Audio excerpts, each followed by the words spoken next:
এর চেয়েতেও বেশি সওয়াব আমি আল্লাহ দান করে দেব।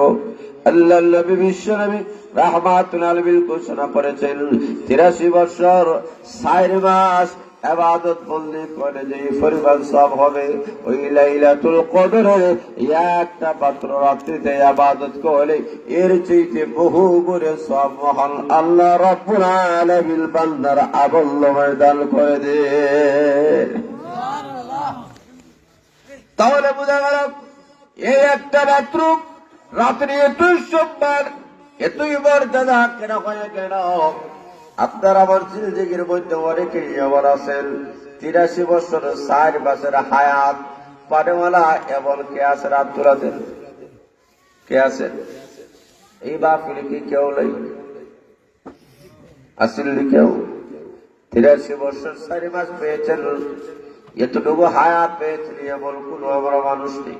যদি হায়াত পেয়ে থাকেন তাহলে 83 বছর 4 মাস ইবাদত করবেন, এটা তো দূরের কথা।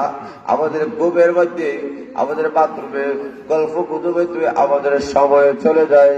এই কারণে আল্লাহ রাব্বুল আলামিন বলেন এই উম্মতের জন্য আহকামুল হাকিমিল হায়াত দিয়েছেন কম, সময় দিয়েছেন কম।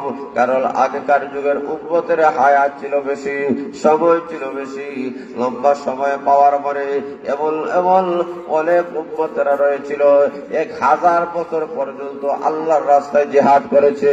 এমন উম্মত রয়েছে 1000 বছর পর্যন্ত জিহাদ করেছে, 1000 বছর পর্যন্ত আল্লাহর গোলামি করেছে।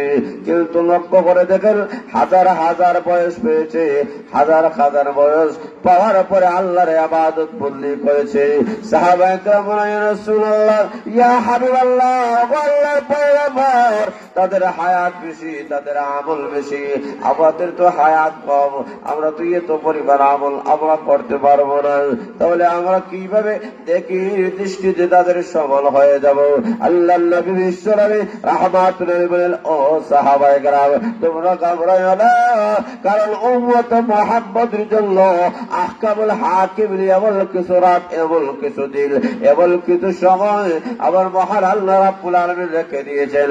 একটা রাত্রি যদি ইবাদত করতে পারো 83 বছর 4 মাস ইবাদত বন্দেগি করলে যে পরিমাণ সওয়াব হতো এর চাইতে বহু করে বেশি সওয়াব মহান আল্লাহ দান করে দিবে। তাহলে একটা রাত্রের এতই সম্মান, এতই মর্যাদা, এই একটা মাত্র রাত্রে বেলু কেন বাড়ছে? কোরআন নাযিলের কারণে। কথা বলেন আপনারা? কথা বলে ঠিক না বেটি? আসেন তো আপনারা আমার সাথে? যারা বলেন ইনশাআল্লাহ। 2 নম্বর হলো আল্লাহ রাব্বুল আলামিন বলেন কোরআনের কারণে আমি আহকামুল হাকিমিন জাগার দাম আমি আল্লাহ বাড়াইয়া দিলাম, জাগার পজিশন আমি আল্লাহ বাড়াইয়া দিলাম। কিভাবে আল্লাহ বাড়াইয়া দিলেন? আবার মহান আল্লাহ 30 পারা কোরআনটাকে নাযিল করেছেন মক্কাতুল মুকাররমা, মদিনাতুল মুনাওয়ারা, এই দুইটা জায়গা এবং এর মধ্যখানে মহান আল্লাহ 30 পারা কোরআন নাযিল করেছেন। তাহলে এই দুইটা জায়গায় মহান আল্লাহ রাব্বুল আলামিন কোরআন নাযিল করার কারণে এই দুইটা জায়গার দাম কমছে না বাড়ছে? সেটা বলে বলছে যেটা কমছে। কারণ মক্কাতুল মুনাওয়ারা, এই মক্কার নাম শুনে নাই এমন কোন মানুষ নাই। যারা বলে ঠিক না ঠিক? মদিনাতুল মুনাওয়ারা নাম শুনে নাই এমন কোন মানুষ এই দুনিয়াতে আসে নাই। আল্লাহ রাব্বুল আলামিন বলেন এই মক্কাতুল মুকাররমা, মদিনাতুল মুনাওয়ারা, এই দুইটা শহরের দাম, এই দুইটা শহরের মর্যাদা আমি আহকামুল হাকিমিল বাড়াইয়া দিলাম। কেন? ওই দুইটা জায়গার দাম আল্লাহ বাড়াইয়া দিয়েছেন, যেহেতু ওই দুই জায়গার মধ্যে আল্লাহ কোরআন নাযিল করেছেন। যারা বলে ঠিক না ঠিক? ঠিক তেমনি আল্লাহ রাব্বুল আলামিন বুঝাচ্ছেন যে জায়গার মধ্যে কোরআন কায়েম হয়ে যায়, আল্লাহর কালাম পড়ানো হয়, আল্লাহর কালাম শেখানো হয়, ওই জায়গার দাম মানুষের কাছে বাড়িয়া যায়। যে জায়গার মধ্যে মক্তব তৈরি হয়, মসজিদ তৈরি হয়, এই মসজিদের দাম কমে না বাড়ে? হুজুরা বলেন মসজিদের কারণে এই জাগার দাম আল্লাহ রাব্বুল আলামিন বাড়ায়া দেন। কেমন ভাবে বাড়ায়া দেন? কিয়ামতের কঠিন ময়দানে আল্লাহ রাব্বুল আলামিন যখন বলবেন মসজিদওয়ালা বাইতুল্লাহ শরীফের সাথে একটা হইয়া তোমরা সবাই জান্নাতের মেহমান হয়ে যাও, সকল মসজিদগুলো একজাস্ট হয়ে বাইতুল্লাহ শরীফের সাথে মিশে যাবে। আল্লাহ বলবেন মসজিদ রে যা, আবার তুমি জান্নাতের মেহমান হয়ে যাও। এমনি মসজিদের জাবাল আল্লাহ রাব্বুল আলামিন করে দেবেন কিয়ামতের কঠিন ময়দানে। যে জমিনে বসে আছেন ওই জমিন কথা বলবে, এই কথা বলার যোগ্যতা দিবেন কে? আর যারা বলে কে? আল্লাহ রাব্বুল আলামিন কোরআনের মধ্যে উল্লেখ করে দিয়েছেন ইয়াউমা ইযিন তুহাদ্দিসু আখবারাহা।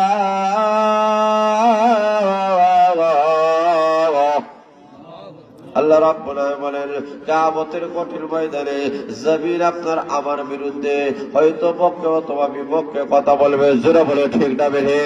আজকে যে মানুষগুলো আজকে যারা এই তৌহিদি জনতা এই মাহফিলে বসে বসে কলকলাট আল্লাহর মধ্যে দিয়েও আরবের গুমগুলাকে হারাম করে যারা বসে আছেন, এই জমিনটা কিয়ামতের কঠিন ময়দানে আপনার আমার পক্ষে সাক্ষী হয়ে দাঁড়াবে। জোরে বলে ঠিক না বেঠে? ওই জমিনের জবান আল্লাহ যখন করে দিবেন জমিন নাক দিয়ে বলে আহকামুল হাকিমিন, সকল বান্দারা মাহফিল থেকে চলে গিয়েছিল কিন্তু ওরা যায় নাই। কেন যায় নাই? ওদের অন্তরে কোরআনের মহাব্বত ছিল, আল্লাহ তার রাসূলের ভালোবাসা ছিল। ওই মহাব্বতে তারা মাহফিলের মধ্যে তারা বসে রয়েছে। আয় আল্লাহ, আজকে আমি তোমার কাছে সাক্ষী হয়ে দাঁড়ালাম। আয় আহকামুল হাকিমিন, তাদেরকে তুমি মাফ করে দাও, তাদেরকে তুমি জান্নাত দিয়ে দাও। আল্লাহ রাব্বুল আলামিন বলবেন জমিন কখনো মিথ্যা কথা বলতে পারে না, কারণ জমিন আল্লাহ রাব্বুল আলামিনের কাছে যা বলেছে সবগুলা চির সত্য বলেছে। জোরে বলে ঠিক না বেঠে? আল্লাহ রাব্বুল আলামিন বলেন জমিন হইয়া ওই বান্দার পক্ষে যত সুপারিশ করতেছে, ও ফেরেশতারা তোমাদেরকে সাক্ষী রেখে আমি আল্লাহ ঘোষণা দিলাম ওই বান্দাদের জীবনের সকল প্রকার গুনাহ মাফ করে দিলাম। কারণ কিয়ামতের কঠিন ময়দানে প্রত্যেকটা মানুষের পক্ষে অথবা বিপক্ষে 4টা সাক্ষী দাঁড়াবে। কয়টা? যেটা বলে না কয়টা? আল্লাহ রাব্বুল আলামিন বলেন এর মধ্যে অন্যতম হলো এই জমির আপনার পক্ষে অথবা বিপক্ষে সাক্ষী দিবে। জমির যখন সাক্ষী দিবে ওই লোকটা গুনাহ করেছে, তখন এই লোকটা আর রেহাই পাওয়ার কোনো সুযোগ নেই। যেটা বলে ঠিক না বেঠে? 2 নম্বর হলো কিরাম কাতিবিন। আল্লাহ রাব্বুল আলামিন 2 জন ফেরেশতা রেখে দিয়েছেন, ওরা নেকি আর বদি লিখতেছে। ডাল কালদের ফেরেশতা নেকি লিখতেছে, বাম কালদের ফেরেশতা গুনাহগুলো লিখতেছে। আল্লাহ রাব্বুল আলামিন বলেছেন কিরাম কাতিবিন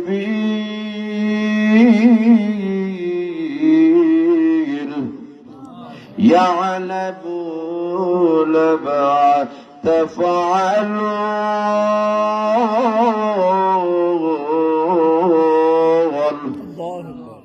আল্লাহ রাব্বুল আলামিন বলেন কিরাম কাতিবিন 2 জন ফেরেশতা, আর তোমরা